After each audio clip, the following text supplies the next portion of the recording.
Qué bueno verlas a todas en todas partes del mundo. Sí que bienvenidas, bienvenidas a todas a una nueva reunión del Apocalipsis, para que así juntos podamos ir viendo estas visiones de Dios hacia Juan y encontrar el mensaje para nosotros hoy. Pues bien, así es que las invito a tener un momento de oración. ¿Sí? Oremos.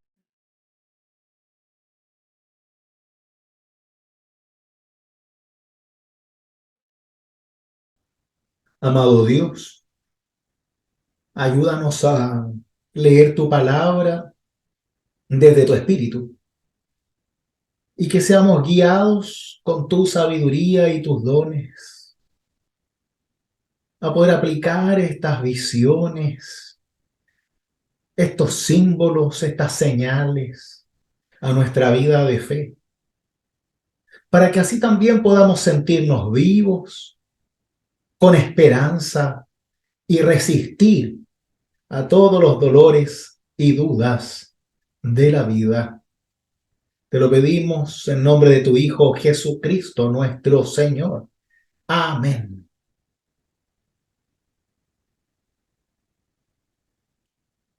Muy bien, entonces, pudieron leer todo el capítulo 1, supongo, ¿no? Ya hicieron un análisis personal de los símbolos que ahí aparecen, ¿o no? Así esperamos. Bueno, yo estuve leyendo más bien lo que tú mandaste. También Lo, sirve, lo pues. de, lo de Eduardo Ya, Kraft y Manuel Díaz. ya, perfecto. ¿Y te ha parecido bien? Bueno, es muy chévere porque lo explica bien cómo es la cosa, las analogías que hace con el Antiguo Testamento, pero y el énfasis de lo que es realmente el libro del Apocalipsis, que es la esperanza para todos los cristianos y que está hecho para ellos, pero que hay coincidencia o se mantienen muchas cosas que podrían trasladarse a estos tiempos. Ah, Pero es muy, muy interesante. perfecto, perfecto. Y es chévere también porque ahí explican los símbolos, explican también cómo está estructurado, los capítulos concluyentes voy por la mitad de eso.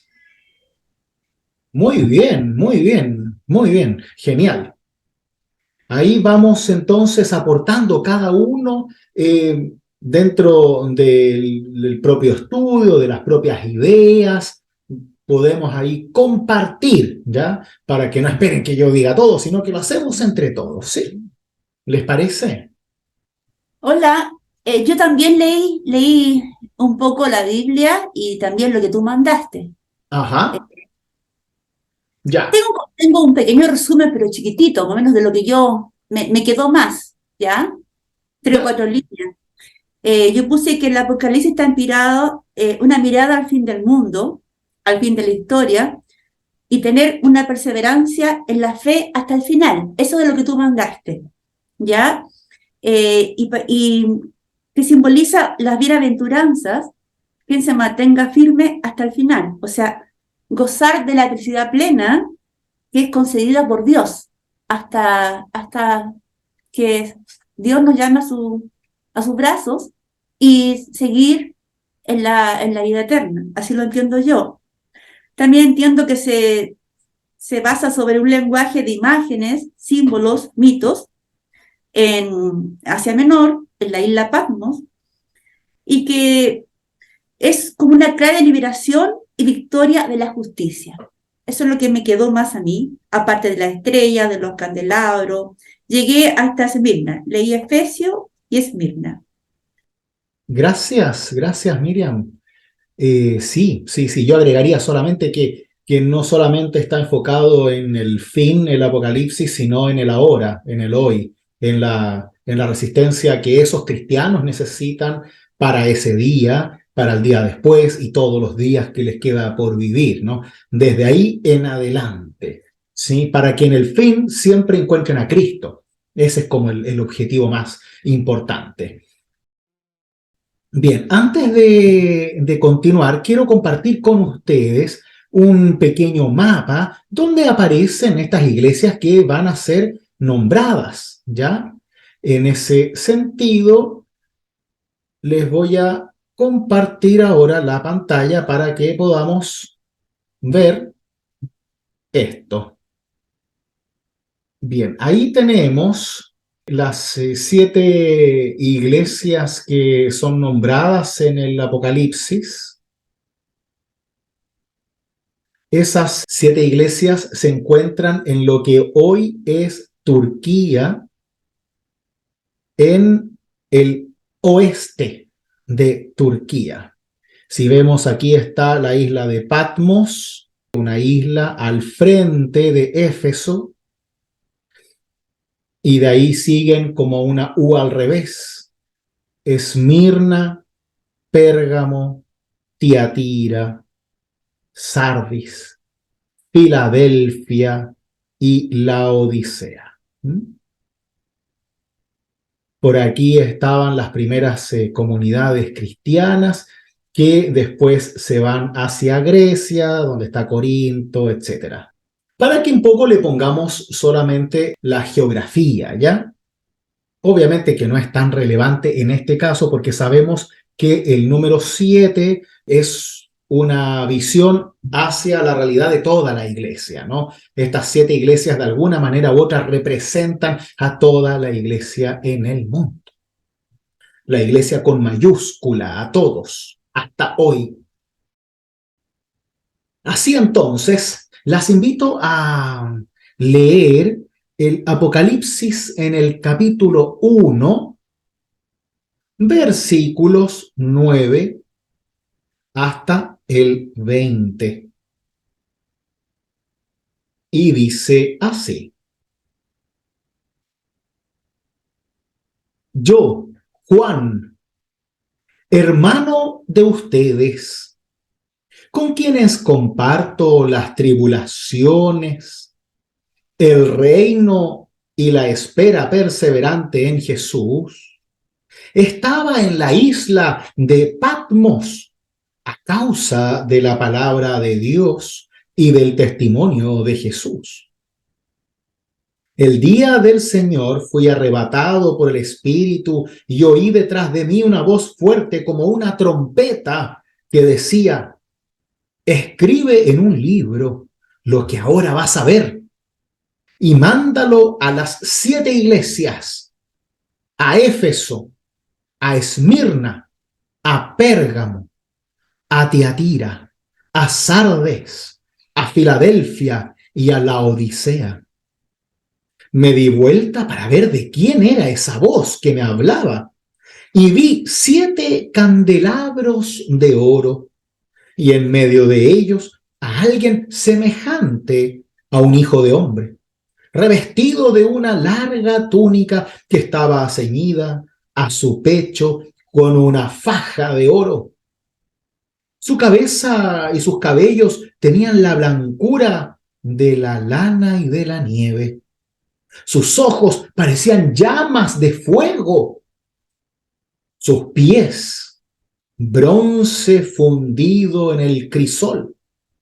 Y su voz era como el estruendo de grandes cataratas. En su mano derecha tenía 7 estrellas. De su boca salía una espada de doble filo y su rostro era como el sol cuando brilla con toda su fuerza. Al ver esto, caí a sus pies como muerto. Pero él, tocándome con su mano derecha, me dijo: no temas. Yo soy el primero y el último, el viviente. Estuve muerto, pero ahora vivo para siempre y tengo la llave de la muerte y del abismo. Escribe lo que has visto, lo que sucede ahora y lo que sucederá en el futuro. Lo que sucederá en el futuro. El significado misterioso de las 7 estrellas que has visto en mi mano y de los 7 candelabros de oro es el siguiente. Las 7 estrellas son los ángeles de las 7 iglesias y los 7 candelabros son las 7 iglesias. Aquí la lectura, esta es palabra de Dios. Amén.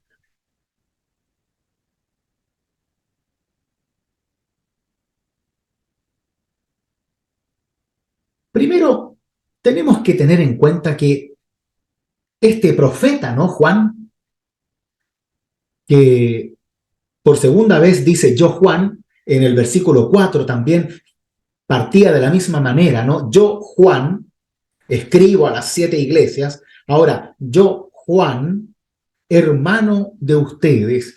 Es interesante que él se llame hermano de ustedes, hermano de aquellos que están escuchando el libro que se está leyendo en la liturgia, y que no se presenta a sí mismo como un apóstol, no se presenta como el hermano de Jesús, se presenta como un hermano de ustedes con quienes comparto las tribulaciones, el reino y la espera perseverante en Jesús. O sea, estamos hablando de un creyente, un cristiano, un seguidor de Cristo, que no está enfocado para nada en las jerarquías, ni en los roles, ni que escuchen su predicación desde un punto de vista jerárquico. No es como lo haría el apóstol Pablo, por ejemplo, que normalmente se presenta a sí mismo primero, o sea, yo, Pablo, apóstol de Jesucristo, porque Dios me eligió, yo ahora les digo tal cosa, ¿no? En este caso, Juan dice, soy un hermano y además de ser el hermano, soy aquel que sufre con ustedes, que comparte sus dolores. No soy el jefe que está sentado por ahí, sino estoy ahí sufriendo con ustedes, con el pueblo. Y eso es tan importante porque habla como un igual, como un hermano en la fe. No necesita títulos, ni grados académicos, ni contar su experiencia pasada. Lo único que tiene que decir es escribir la visión que Cristo le muestra. Y se atiene a eso. Y él actúa como cristiano. Comparte su evangelio, comparte los dolores, las pruebas, las tribulaciones, comparte la venida del reino en Cristo Jesús. Eso de estar buscando la vida en Cristo, que aprendamos a vivir como si estuviéramos en el cielo. Ese es el reino. Y la espera perseverante hacia el reino pleno, hacia la segunda venida de Cristo, sin caer en la desesperanza. Por eso la espera es la esperanza para él. Y en una de sus misiones terminó en la isla de Patmos y desde allí recibe esa visión y la envía al resto de la iglesia.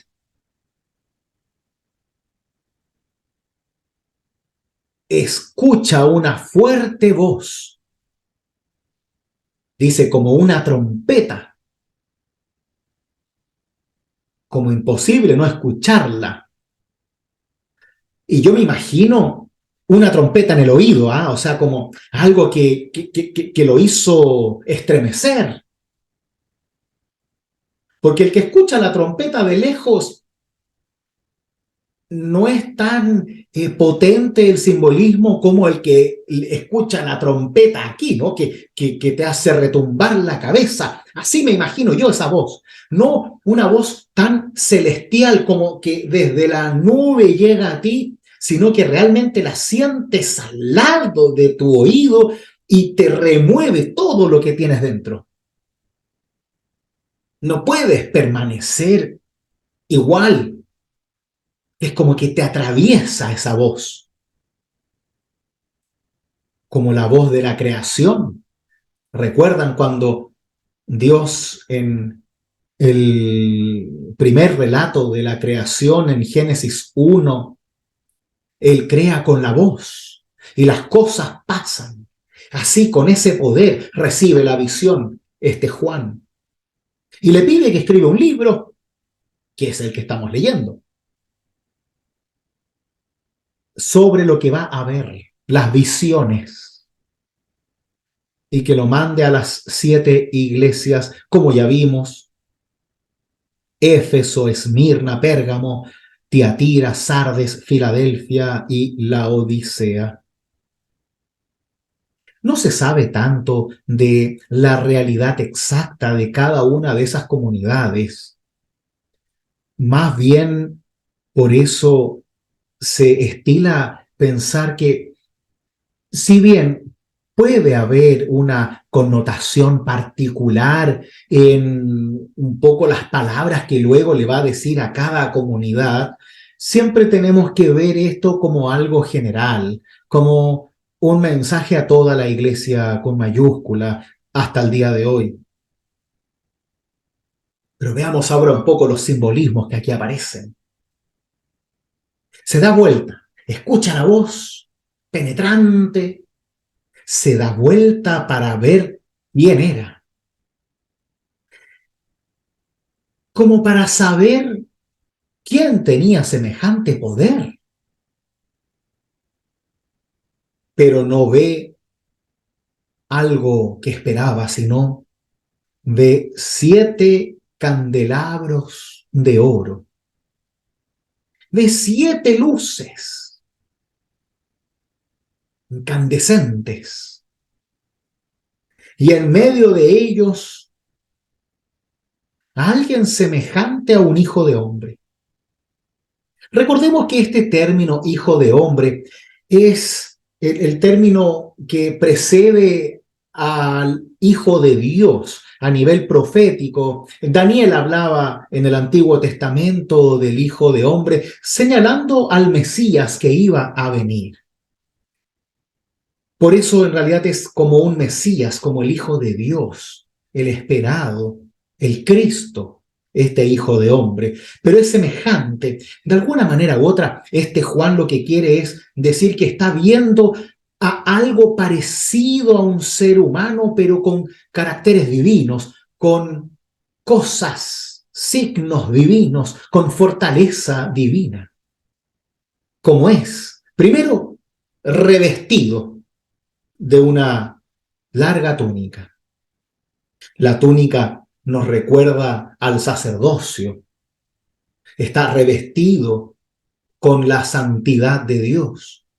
Está ceñida, sujeta en su pecho con una faja de oro, con un anillo de oro que nos recuerda que el poder de Dios no tiene principio ni fin, como el anillo de matrimonio, que simboliza que el amor no tiene principio ni fin. Por eso no tiene principio ni fin el anillo.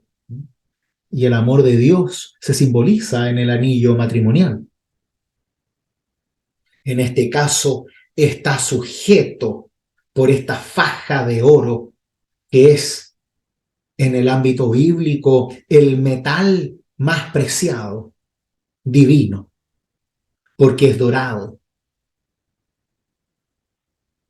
Su cabeza y sus cabellos tenían la blancura de la lana y de la nieve.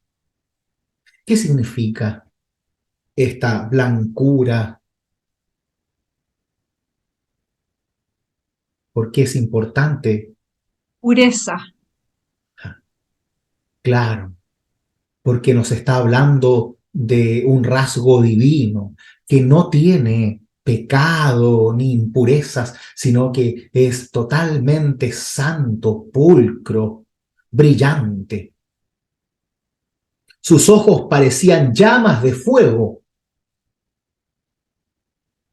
¿Qué nos hace pensar esas llamas de fuego? ¿Cuándo fue la última vez que aparecieron llamas de fuego? Es llama, ¿verdad? Espíritu. Ajá, muy bien. Como que le parece el Espíritu Santo en los ojos. Recuerden que en Pentecostés, fiesta que celebraremos este fin de semana, el Espíritu se revela en los discípulos como lenguas de fuego. Siempre que aparece el fuego, debemos recordar esta majestuosidad purificadora, guiadora y consoladora, luminosa del Espíritu Santo. Y con esos ojos mira. Sus pies, bronce fundido en el crisol. A ver quién se la juega con este. ¿Qué podrá significar el hecho de que los pies sean de bronce? Este está más difícil, ¿ah? Yo lo tuve que buscar. Hay una comparación acá que para nosotros no puede significar tanto, pero para el judeo cristiano que sabe la tradición del Antiguo Testamento puede recordar. Se hablaba de los pies de Nabucodonosor, el emperador babilonio. Tenía pies de barro. Y aquí está este Jesús. Lo que hace precisamente es poder vivir en la tranquilidad de la realidad de una seguridad en Dios, de el poder de Dios, de la fuerza de Dios. Significa que está bien colocado, bien sujeto en el suelo, que no tiene pies de barro, que se deshace con la debilidad y con la lluvia. No, está bien sujeto porque tiene pies de bronce. ¿Y qué cosas se hacen de bronce en esa época? Las armas. Las armas. Muy bien. Los escudos eran de bronce. ¿Por qué? Para estar bien protegidos. Así se muestra este hijo de hombre. Y además, su voz era como el estruendo de grandes cataratas.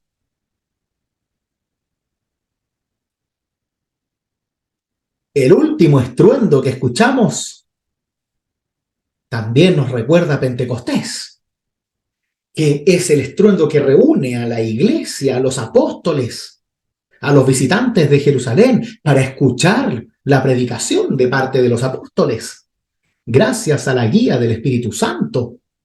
Pero ahora este estruendo no es como una ráfaga de viento, que es comúnmente lo que nos habla del Espíritu Santo, el soplo fuerte de vida, que uno lo siente en el rostro, en el cabello. Ahora se escucha como una gran catarata.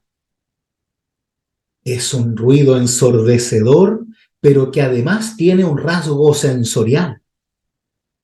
Porque si estás cerca de la catarata siempre te vas a mojar.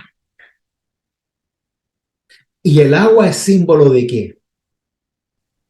Del bautismo. O sea que es como que en esta primera identificación estamos poniendo casi toda la tradición de la fe aquí. Porque además que en la creación, como vimos en el capítulo 1 del Génesis, el Espíritu revolotea sobre las aguas y el agua toma un rol importantísimo en la creación. Y ya Miriam algo nos dijo al principio sobre el árbol, y vamos a volver nuevamente después a la creación, a ese árbol de la vida, pero no todavía. Estamos viendo señales, símbolos creacionales, divinos, que nos hablan de Dios Trino,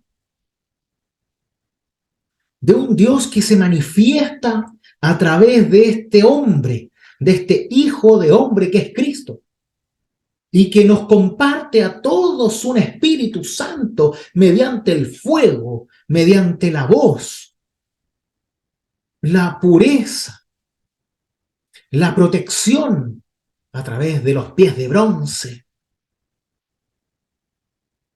Vemos que toda la majestad de Dios Trino está aquí presente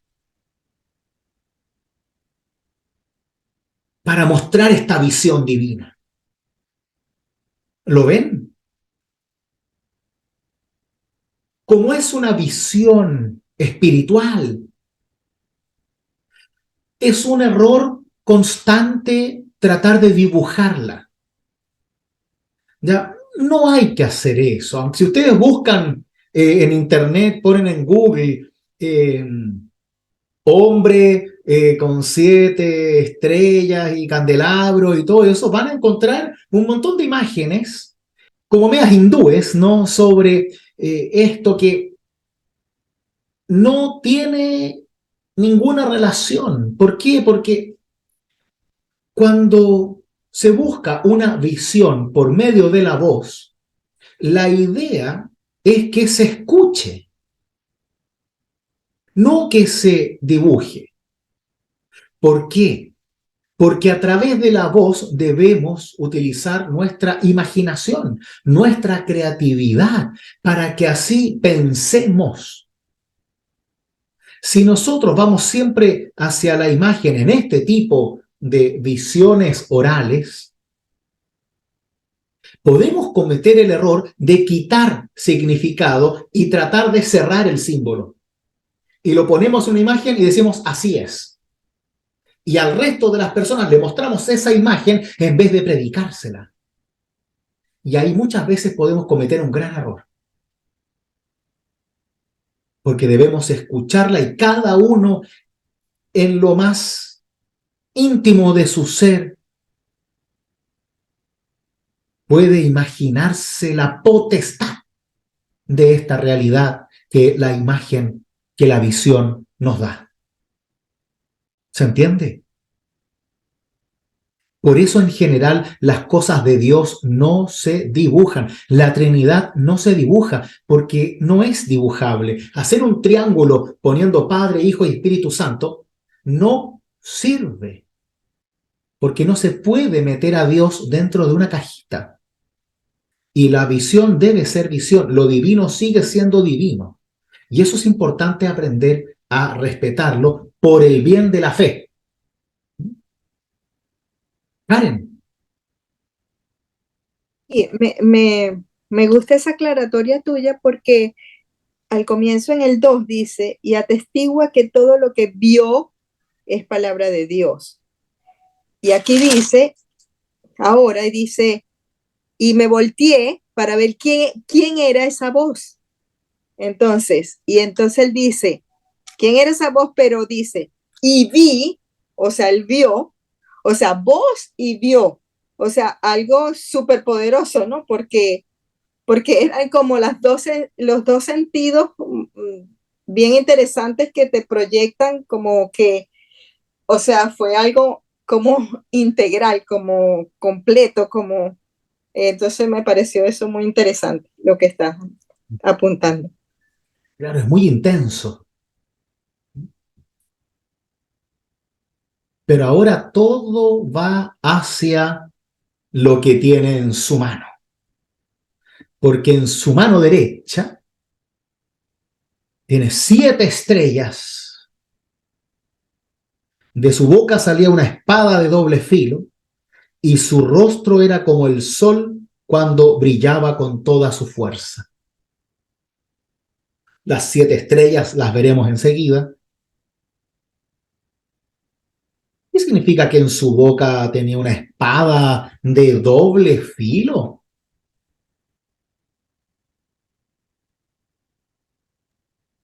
Bueno, allá abajo dice que es el poder de la palabra. Lo dice ahí mismo en la Biblia. Que se puede interpretar de 2 formas o de varias formas. Bien, bien, gracias. Están haciendo la tarea, excelente. Claro, la espada de doble filo significa que puede hacer su trabajo para todos los lados,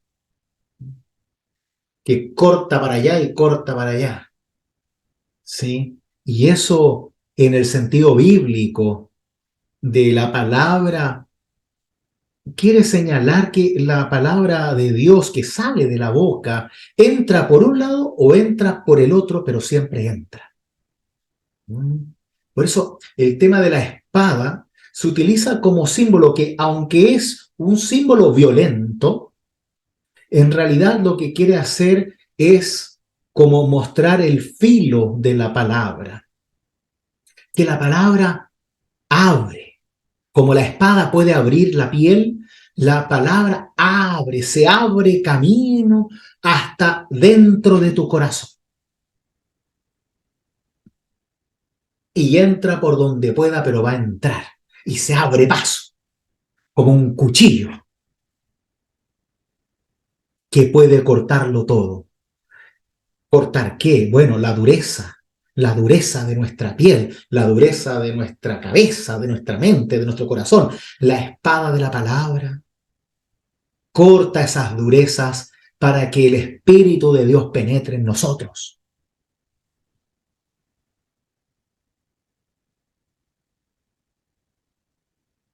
Y su rostro era como el sol, cuando brilla con toda su fuerza. ¿Qué pasa si alguno de nosotros mira el sol cuando brilla con toda su fuerza? Se encandila. Nos encandilamos, nos duelen los ojos, quedáis mirando blanco. Bueno, yo me desmayo porque tengo fotofobia, pero el resto quedará más o menos. Y acá se nos recuerda algo muy importante, y es que tú no puedes mirar a Dios. Desde la tradición más antigua, tú no puedes mirar a Dios a los ojos porque te mueres, porque se une lo eterno con lo finito, y en ese choque filosófico tú desapareces, te desintegras, porque no podemos presentarnos ante la divinidad con nuestra fragilidad. Entonces, en este caso, la visión nos presenta una luz brillante que encandila y que no te permite ver, porque el rostro de Dios no lo puede ver nadie. Siempre recuerden que Moisés no podía ver el rostro de Dios cuando escucha su voz antes de rescatar a su pueblo de Egipto, ¿no? Nadie puede ver el rostro de Dios. Por eso la bendición arónica que Dios manda al pueblo en la época de Moisés, que es la bendición más conocida en la iglesia, que el Señor te bendiga y te guarde, que el Señor haga resplandecer su rostro sobre ti y tenga de ti misericordia, que el Señor vuelva su rostro hacia ti y te conceda su amor, su perdón y su paz, ¿no? Ahí siempre se habla del rostro y la gente no entiende mucho qué es cosa esto del rostro. Pues el rostro de Dios es la cara divina de Dios que cuando te mira te da todo lo que tú necesitas, te da la vida, pero no puedes mirarla así de frente porque desapareces.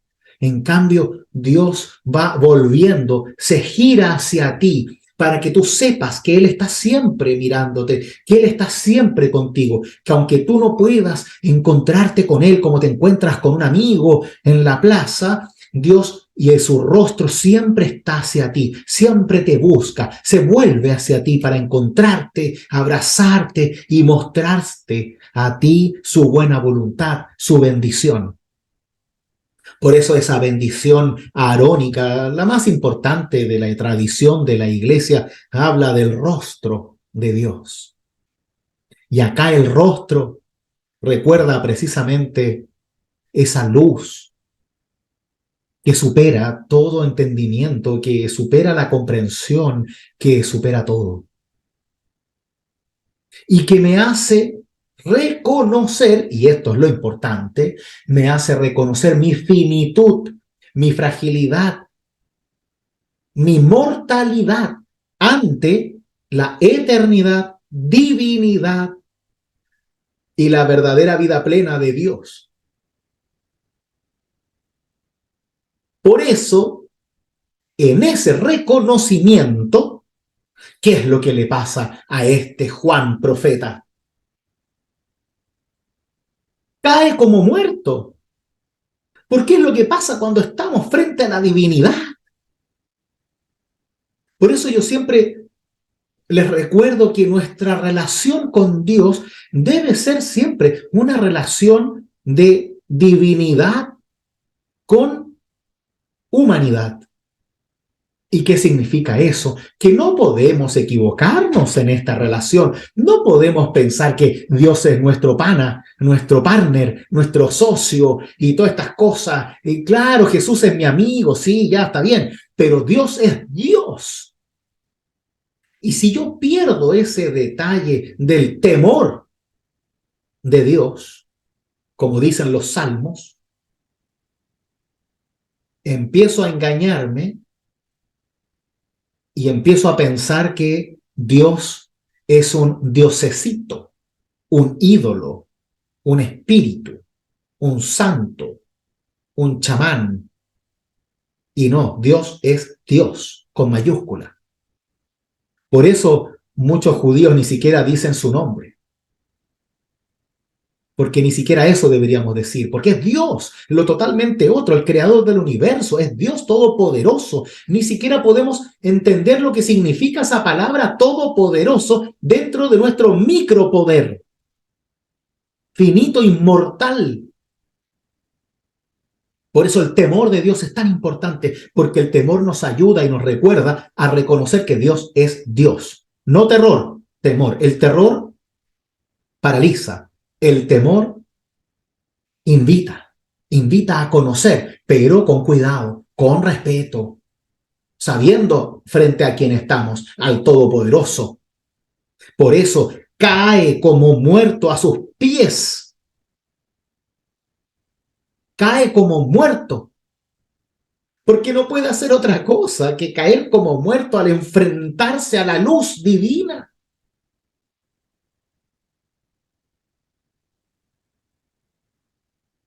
¿Y qué hace este hombre divino, con rasgos divinos? Lo toca con su mano derecha. Lo toca y le dice: no temas. Yo soy el primero y el último, el viviente. Estuve muerto, pero ahora vivo para siempre y tengo la llave de la muerte y del abismo. Escribe lo que has visto, lo que sucede ahora y lo que sucederá en el futuro. No temas, soy yo. El alfa y la omega, como decía antes, ahora es el primero y el último, el viviente, el Dios, el Rey, el creador de la vida.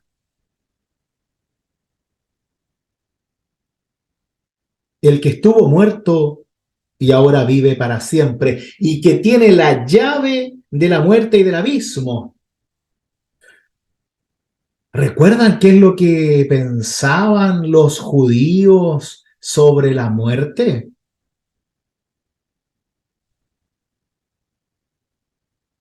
Pues que todos iban al Sheol, al abismo, a la lejanía de Dios, al sepulcro. Y en ese Sheol, quedaban ahí. Y Jesús ofrece algo maravilloso. Jesús ofrece la vida en donde no existía la posibilidad de vida, en donde en ese lugar de los muertos no salía nadie, el lugar del polvo, de la muerte, del abismo. Pues ahora Jesús dice, yo tengo la llave, los puedo rescatar a todos. Los puedo rescatar de ese abismo. El abismo no tiene fin, es un abismo en la oscuridad. Y incluso esta oscuridad, este abismo, contrasta con la luz de este sol que brilla como nunca. ¿Para qué? Para iluminar a los vivos y a los muertos, a los de la tierra y los que no están en ella, a todos. ¡Qué maravilla! ¡Qué maravilla! Porque da una esperanza por sobre aquello que está sucediendo, sino por lo de antes.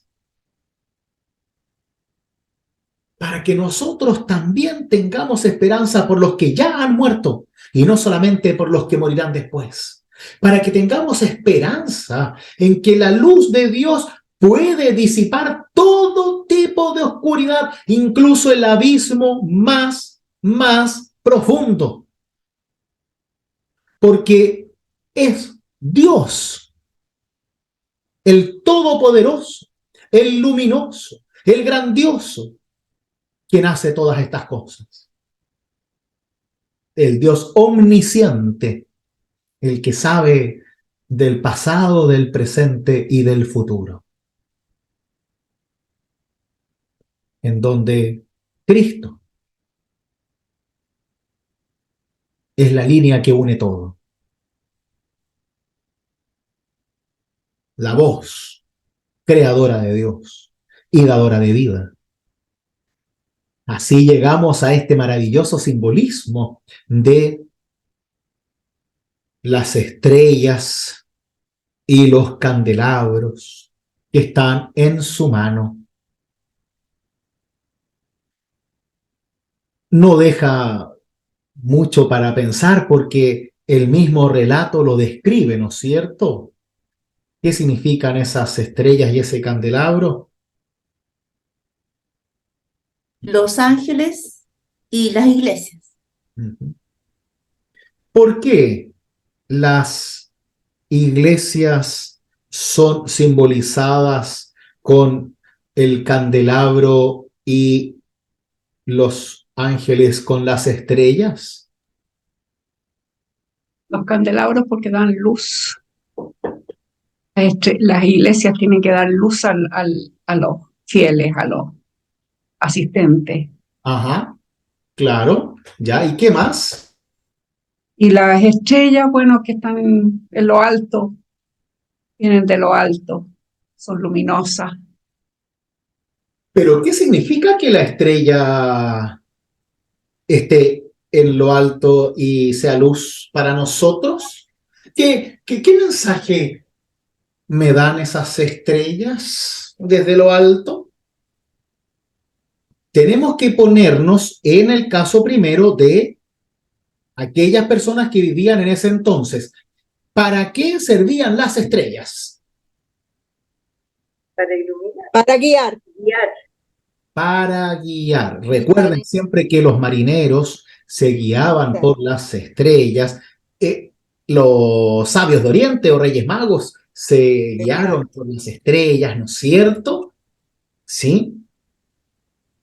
Entonces tenemos que estas estrellas además están en esta cúpula divina que nos recuerda a Dios y son como luces de Dios que nos ayudan a guiar nuestras vidas. Ahora, se nos dice que las estrellas son ángeles. Claro, ¿por qué? Porque ahí viene la idea más romántica de la Renate, ¿no? En donde yo pienso que la estrella es como una estrella dirigida hacia mí. ¿Nunca les regalaron una estrella cuando salían con algún pololo? ¿No? Pucha, pero les pido perdón por el problema de mi raza masculina. No sirve para nada. Coincidimos. Claro, porque a veces en este romanticismo simbólico se asigna una estrella, ¿para qué? Para recordar. Y ahí ponemos a nuestros muertos, ahí ponemos al amante, ahí ponemos a alguien que nos ofrece algo, digamos, ¿no? Que nos da un recuerdo especial, cosa de que yo veo la estrella y pienso en él. Es como la cruz para pensar en Cristo. Pero ahora se nos dice que estas estrellas representan la protección para cada iglesia. Es como que Dios tiene una mano sobre nosotros. La misma mano que pone sobre Juan, ahora la pone a través de una estrella sobre cada iglesia. Y eso es maravilloso, porque significa que cada iglesia está mirada y protegida por Dios y guiada por Dios al mismo tiempo. Porque las estrellas guían, pero como son de Dios, también se toman muchas veces como los ojos de Dios. ¿Por qué? Porque Dios lo ve todo. Y cuando mi ojo en la noche no ve nada, las estrellas me recuerdan que Dios lo sigue viendo todo. Y así estas estrellas van simbolizando la cercanía de Dios con cada una de esas iglesias. Ahí ya nos ponemos más románticos, con la experiencia de la noche oscura que a veces da temor, pero que en Dios da cercanía y guía. Perdón, y la vez pasada, cuando preguntaste qué son los ángeles, no, o sea, otra concepción es que son mensajeros y que más que ellos en sí mismos, es el mensaje que es lo más importante. ¿Cómo se concatenan estas dos concepciones ahí? Bueno, el tema del ángelos, ¿no? Como mensajero de Dios, nos va a recordar siempre la palabra que se predica. Y yo creo, esta es mi interpretación personal, que en este caso la palabra debe predicarse tanto de día como de noche y debe iluminar los caminos de toda la iglesia. Por eso siempre hay un ángel. Es que el problema es que nosotros estamos educados a esta idea del ángel de la guarda, ya como este angelito, duende que nos protege, ¿no es cierto? Pero en realidad el ángel en la vida de fe de la iglesia y en la Biblia, lo único que tiene que hacer es hablar de Dios, es predicar, no proteger personas. El ángel predica la palabra, ese es su mensaje. Nunca han visto un ángel haciendo otra cosa que dando el mensaje de Dios. En este caso, el mensaje de Dios viene desde las estrellas, viene desde la visión, viene desde la palabra, desde la liturgia, desde el compartir la fe, desde el morir por esa fe. Tanto de día como de noche, en la luz y en la oscuridad, siempre hay un mensaje de Dios para predicar. Y eso es precisamente lo que tienen que hacer las iglesias. Y por eso el candelabro es el símbolo de la iglesia. Porque ¿qué hace el candelabro? Ilumina, pues. Ilumina. Ilumina a donde el ojo no ve, en la oscuridad. Y las iglesias deben dar luz. Aunque suene muy obvio, por lástima no lo es, porque a veces oscurecemos más que iluminamos. por nuestro propio pecado, por nuestros problemas, por nuestras competencias, por nuestra dureza de corazón. A veces la iglesia se transforma en una piedra de tropiezo más que en un ángel para aquellos que aquí viven la fe con nosotros. Por eso el candelabro es tan importante, porque nos debe recordar que somos llamados a hacer luz en el mundo y a compartir la luz de Cristo, no mi propia luz. No es mi luz la que el mundo tiene que ver. La gente no tiene que encandilarse conmigo, tiene que encandilarse con Dios, con la voz de Cristo, no con la mía. Y muchas veces nuestro propio pecado y orgullo quiere hacer que la gente nos siga a nosotros y no a Cristo.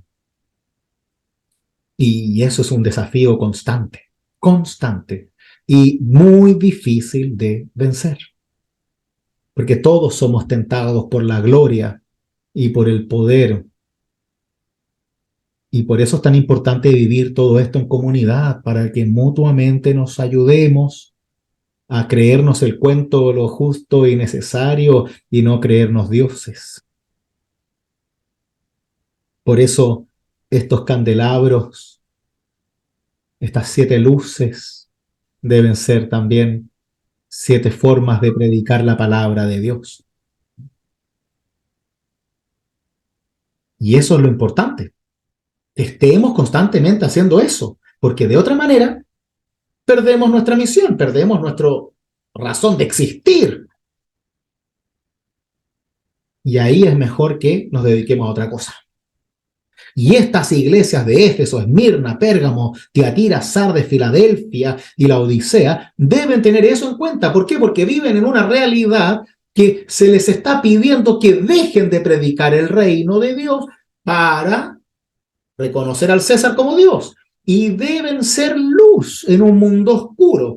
Deben mostrar la creación de Dios, las estrellas, la luz de Dios, y no las luces del Imperio Romano. No las luces del César, deben mostrar a Cristo. Y esa es una tentación muy grande. ¿Por qué? Porque están siendo torturados, perseguidos, asesinados. Sí, en el texto que me gustó mucho, me está gustando mucho, es porque también explicaban que en aquella época el rey, el emperador, era también sujeto de alabanza y le hacían templos a ellos. Entonces, ellos consideraban eso como una lealtad. Entonces, si los cristianos no iban a acogerse a ellos, ellos eran alguien que había que eliminar, porque entonces alteraban lo que era el control del reino, vamos a decirlo en esa forma. Eran como enemigos. Exacto. Sí, sí, exactamente, Karen. Gracias por recordarlo. Así es. Y fue Diocleciano uno de los primeros que obligó al ritual de adorar al César. Y es justamente en esta época, por el año 80. Entonces, estos cristianos se veían tentados por algo que quizás tampoco veían tan peligroso, o que algunos lo veían de vida o muerte, pero que ciertamente no era lo que la fe estaba predicando. No podías reconocer a otro Dios. Le podías bajar el perfil todo lo que quieras, pero a la larga eso te aleja de Dios. Y es igual que lo que pasa hoy día. Cada uno de nosotros debe elegir cuál es al Dios a quien rinde tributo y gloria. Y no podemos tener más de un Dios. Porque de otra forma adoramos a medias a todos. Y ahí nos perdemos. Por eso uno no puede participar de 2 experiencias religiosas al mismo tiempo. No puede ser budista y cristiano al mismo tiempo, porque harían las 2 a medias. Debemos elegir y ser fieles. ¿Para qué? Para que nos sirva, para que nos haga bien. Porque si no, vivimos en un constante sincretismo en donde le prendemos velitas a cualquier cosa, por si las moscas, y eso no da esperanza, se los aseguro, no da esperanza. Eso solo llena el vaso por un ratito y luego se vacía por completo rápido. Por eso es importante decidir ¿A quién entrego mi corazón? Para bien, no para esclavitud, para libertad responsable, para conocer y vivir en el amor de Dios. Porque pronto tenemos que sentirnos nosotros, estas iglesias iluminadas por las estrellas de Dios, y ver cómo nosotros predicamos que Jesús tiene la llave sobre la oscuridad, el abismo y la muerte, y cómo damos esperanza hacia aquellos que hoy viven sin esa esperanza, que no son pocos. Y por eso el Apocalipsis también es para nosotros, porque de eso se trata, de tener esperanza y perseverar en la fe. Y eso es lo que tenemos que aprender, porque suena bonito, pero hay que aprender a hacerlo, porque lo más fácil es decirle al otro, oye, pero tenéis que confiar en Dios. Ah, chuta, gracias. ¿Y cómo lo hago? Bueno, eso es lo que estamos aprendiendo. Estos personajes del Apocalipsis, de estas iglesias, también tienen que aprenderlo, igual que nosotros. Y por eso reciben esta visión de Juan, para que aprendan. En este caso a nivel simbólico, visionario. Y nosotros debemos agarrar de aquí toda la fortaleza que tengamos para poder perseverar en la fe y rechazar los dioses, el imperio de nuestro mundo actual y poder predicar el reino de Dios para libertad de los oprimidos, compañía de los solitarios, consuelo de los enfermos y resurrección de los muertos. Y esa es nuestra tarea, queridas mías. Y nos quedan 21 capítulos más para aprenderlo. Y esto es maravilloso.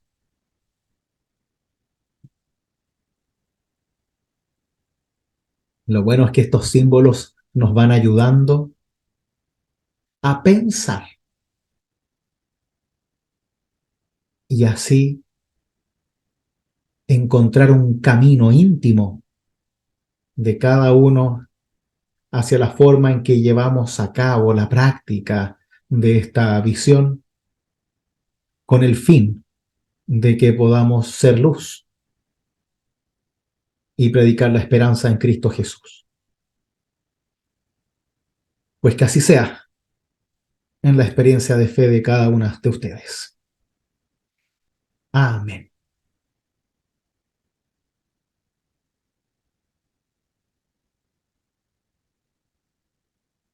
Estupendo.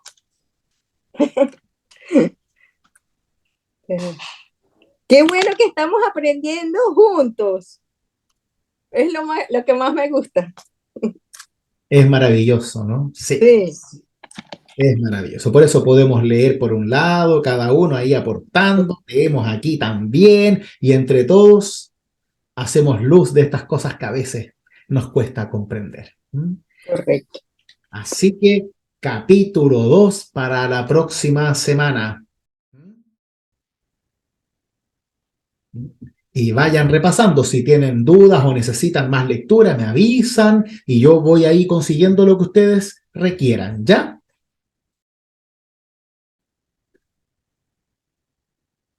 Así que a leer, a estudiar, hagan sus anotaciones, pero no dibujen ni busquen las imágenes porque son horribles. Piénsenlas en sus cabezas, imagínenselo ustedes, como si fuéramos niños. Hay que ser niños para poder creer. Si no, buscamos racionalizarlo todo y ahí ya deja de ser divino y empezamos a creer en ídolos, no en Dios. Así que démonos siempre la oportunidad de vivir la fe como una poesía. En las estrellas, Dios nos va a mostrar el camino.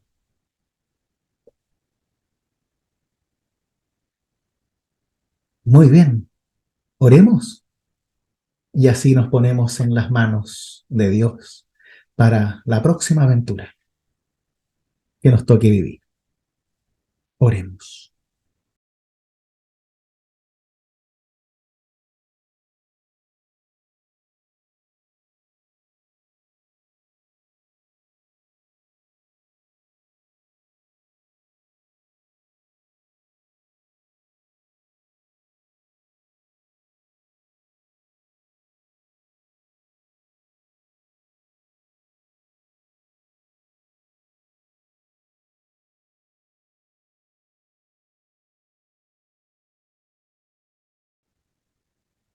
Amado Dios, gracias, porque podemos tener la gracia de leer tu palabra y de poder escudriñarla juntos, juntas, encontrar símbolos para nuestras vidas y así ser guiados por ti. Gracias porque tú pones toda tu creación al servicio de la fe y de nuestras vidas. Enséñanos a vivir y a morir en tu paz, para que así vivamos en una esperanza eterna, no efímera, sino eterna porque tú eres eterno.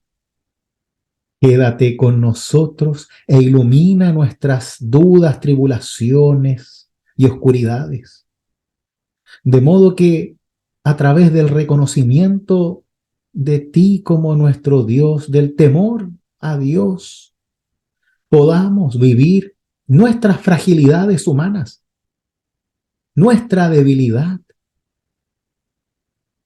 en la maravillosa fortaleza que tú nos das cada día. Abrázanos ahora con esa faja de oro. Danos pies de bronce seguros en ti, para que podamos superar toda tentación y así predicar como ángeles tu palabra tanto de día como de noche. Te lo pedimos, buen Dios, confiados en tu amor por nosotros, en nombre de tu Hijo Jesucristo, nuestro Salvador. Amén. Que el Señor Todopoderoso, que es Padre, Hijo y Espíritu Santo, las bendiga ahora y siempre. Amén. Muchísimas gracias. Muchas Muchísimas. gracias, Rudy. Muchas gracias, Rudy. Un placer, queridas mías. Nos vemos pronto. Gracias.